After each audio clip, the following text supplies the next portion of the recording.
There are two regions of the United States where snow has been in abundance so far this year. The first into the north central, the Dakotas, into Minnesota, all the way through Wisconsin and the UP. The second, I think it stands out like a sore thumb, but that's just me. Take a look at the western U.S.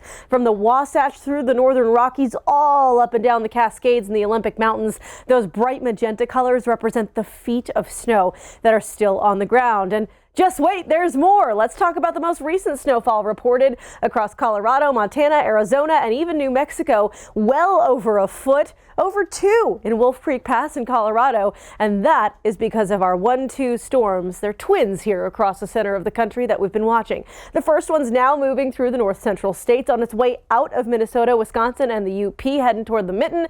The second one is across the Rockies, and this one is going to bring our second punch of snow to the central states as we move through the week. Let's follow this storm here. So storm number 1 on its way out of here. Storm number 2, there it goes. You can see that energy elongating, spreading out across the country, and this is going to drive snow across the center of the country as well. Taking a look, this storm moves out by really Thursday of the center of the country, and that's when the snow threat starts to dial back.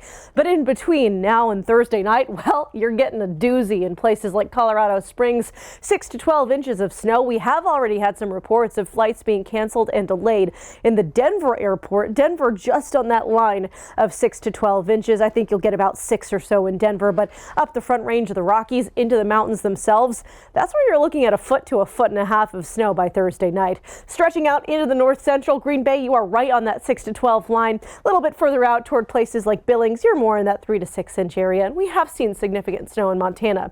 Let's take a look at your AccuWeather Wintercast here, one of the great tools of the AccuWeather app in Des Moines. This is where we're looking at 6 to 10 inches by the time we get through 1 p.m. That's Central Time on Thursday. So about, give or take, 24 hours or so, a little more than that. We'll see a good 6 to 10 inches in Des Moines. Now, what comes next? Cold air. You'll see it by the time we get to Thursday in Duluth, Minnesota. After the snowfall today, we're back down to the teens by Thursday afternoon. A little bit of sunshine and warming up, we'll call it, back to the mid-20s. By Friday, we're past freezing, thank goodness, by Saturday afternoon. Hey, thanks for watching. If you enjoyed this video, check out these other videos here and be sure to subscribe for new content and the latest weather news from AccuWeather.